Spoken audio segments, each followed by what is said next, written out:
Well, Gary, as you know, this is National Hunt Festival week, so last question, it's a question. What's that? It's a question now of who stays up the running, isn't it? Well, it is, yes, very good. You've been working on that, have you, for a few days? No, it's perfect, and it's a lovely day today, and looking forward to training. And I think we got to make sure that we enjoy the position we're in, and that we enjoy the training because of the position we're in. And I think that really, as you say, it's a sort of a two-horse race, although you've got to be careful that somebody doesn't come out the back last furlong. And I ain't practiced all this, by the way. So yeah, but you know, we want to be first past the post, don't we? And so we're doing everything we can to make sure we stay out in front. How awkward do you think Braintree might be, given how their season has gone and how tight they've been defensively in particular? I think it's a good word, awkward, because that's really what they are. They're better than that, but they are awkward. And I think they're sort of like the Leicester City of the National League, you know, in as much as that nobody would have expected them really to be up there challenging, and they just keep getting results, and as you say, they don't let in many goals. They're not top of the scoring list either, but they've got enough about them to win games. And you know, we haven't been there yet. We played them at home. It wasn't an easy game, and what you know is that you've got a big game against them, and you can't turn up and in any sort of casual way. We've got to make sure that we're on our top game, because only our top game will suffice. One or two of their players have been saying that their spirit has carried them this far, and that's a big thing, isn't it? Yeah, they have got a good spirit, and you can see that in their game, in their defending especially. You know, two brothers that run the team, manager and assistant manager. You know, they're very enthusiastic, let's say, and you know, they'll be geeing them up for the 90 minutes sort of thing. And it is looking at a couple of their games, and obviously we had them watched in the week. They have got a good spirit, and it's one of them spirits that is hard to break, which is why they're right up there. And the thing you have to do is get a couple of goals if you can, but it still won't break their spirit, because you know, that's why they're third, fourth in the league, fifth in the league. That's why they're up there. I suppose the challenge remains in both boxes, isn't it? You've got to break down a tight defence, but equally you can't give them anything cheap if they're going to shut you out. No, well, it's only what we've been doing all season now. If you know, this is the game where it comes unstuck, you get beat.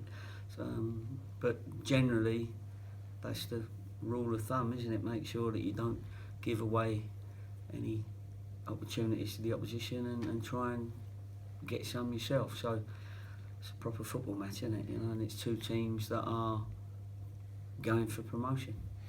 Quietly, Callum Burgess has settled in well over his 9 games, hasn't he? Had that one little blip at Eastleigh, but he seems to have got that out of his system pretty well. Yeah, whether that's a blip or not, you know, top centre halves in the Champions League give own goals away sometimes. You know, a little bit of a lack of something, communication at the time with the goalkeeper. But I think he's done really well, because he's come in, taking his game aside, which is very good from a defending point of view. He's got into the psyche of it. He's got into the tactics of it. He's got into the personality of it all really quickly, and I'm really pleased with that, because I've had to give him a bit of stick along the way. He's sort of half fun sometimes, and half where he knows it's not fun, where I'm just trying to, you know, keep him going and keep that competitive, which he is. But just needs, young lads have to concentrate for a little bit longer, and you have to remind them. And things like getting your hair cut when your hair's in your eyes. He won't thank me for telling you this in public, but maybe that'll bludgeon him into stop going like that when the ball's gone over his head. You know what I mean? He's getting his hair out of his eyes. But anyway, that's somebody who's not got much hair saying that. So there's a few little things that we've had to pick him up on, but he's done brilliant. He's done brilliant. To take over from Downsy. All we want now is him to get on the end of one or two corners and crosses, which he will do, because at the moment he's champing at the bit, to use one of your sayings again, to score a goal. He wants to get a goal now, and hopefully he'll take 4 men with him and somebody else will score from a corner. What news of Rob Dickey? Well, Rob's playing in a game today. This was always the day, as we speak, Thursday, where they wanted him to play in a friendly game. I think they've arranged it for him. And if he comes through that, which they're pretty sure that he will, then both clubs will make contact and see where we are from there. But again, my brother Pete's gone to the game, so he's keeping a close eye as well. So is there a chance that he'll be with you on Saturday, as he has been at several games recently, and B, that he might even be available for selection? Yeah, I think so. There's I don't want to jump the gun or anything, but he's been desperate to come back, and Reading seem happy with that. His agent seems very happy with that, because he put him on the map here, sort of thing, and he's going to need to be with us for his own mental state, because he just feels that he wants to be a part of what he was a part of previously. Dates? Fit? Oh, right. Please ask you a day, mate. He's close. He's close. Whether he'll be ready for this week or not, I'm not sure. We'll see today. But he's certainly days away as opposed to months. And just lastly, the loan deadline I think is another week away. Will you wait right down to the last minute to see if you need to get an extra body in? Probably, yeah. As we stand, if we get everybody that we want in, then I would go with that squad, because that's the squad that deserves it most. They're the ones that I haven't got to teach new things. They're the ones that know exactly what we're about, and they're the ones that have got Cheltenham in their blood and heart at the moment. So I will go with that, and even then, if we get Dickey and Dates is fit, anyway, we've got 2 more than what we need because of the subs bench. So it's good to have numbers, but not good that you've got to tell 2 of them that are desperate to play that they're not even on the bench. So that sort of gives you a slight problem. But anyway, we'll deal with that as and when it comes up. But the big thing is they all want to be a part of it. So that's enough for me. Have the Eastleigh games and the Welling game, given the trickiness of the pitch, sort of going to cloud your thinking for what type of players you might need to play at Braintree, because the surface isn't the greatest? No, it's not the greatest, although it has improved. Like, all the pitches are improving because the rain's held off for a little while. Braintree is another one that's had lots of games cancelled through the floods and all that sort of thing up there. But no, the word is that it's not as bad as it was, and is playable. So that's good. You're not going to get an Eastleigh. Eastleigh was the poorest one, just for the fact it was deep sand in the penalty areas, and it looked flat until, like all sand pits do or bunkers do when you rake them. When you get in them, obviously they're soft. So that was the only real sort of problem pitch, really. Midfield wise, you've got a real conundrum now coming up with Pelly champing at the bit to play. Is he getting louder and louder saying gap up it, man?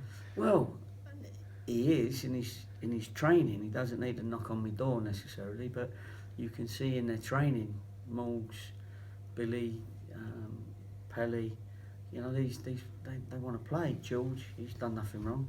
They want to play, and it's nice to have that.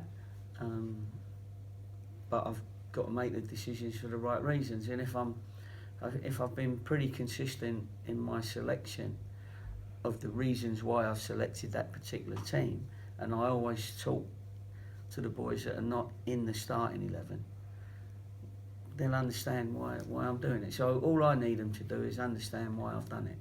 I don't feel that anyone that's starting is any better than somebody who's on the bench. It's just the way it goes, and what I'm trying to do tactically. Everyone knows I generally use my 3 subs, especially when we were playing Saturday, Tuesday, Saturdays, and now we've got Easter coming up as well. So they'll all play a part in the run-in to the end of the season. But the answer to your question is that they all want to start. They all want to play. Yeah, it's top v 5th and second v 6th this weekend. It's got the potential to be a big weekend. Yeah, it's a potential banana skin for both teams, really. But how do we know? We can't judge it just yet. We've got to make sure that you prepare properly, and preparation has got to be important. And when you go there, if you feel that everything you've done in preparation has been right and good and with an intensity, then you can go into the game believing that you've just give your best. Racing's been in the headlines, and footballers have been in the headlines at racing this week. Yeah. Must have been nice for you to hear that the players amongst themselves decided, nah, it's not for us this year. Let's keep our minds focused on the football. Yeah, I think that was a good thing, because races is quite a big part of other teams, and it's been part of my teams in the West Country anyway. Been part of the season. Everyone looks forward to it, and sometimes it's good to let your hair down, as it were. But they have decided that this would be a good time to just step back and concentrate. So I'm pleased with that, because there's no pictures of our players at the moment in the front or back in newspapers, which is always good. We don't want them icebergs at the moment, because what'll happen is, what you don't want is getting beat and people moaning about the wrong reason why you got beat. You know what I mean? So that's important for the public perception, if you like.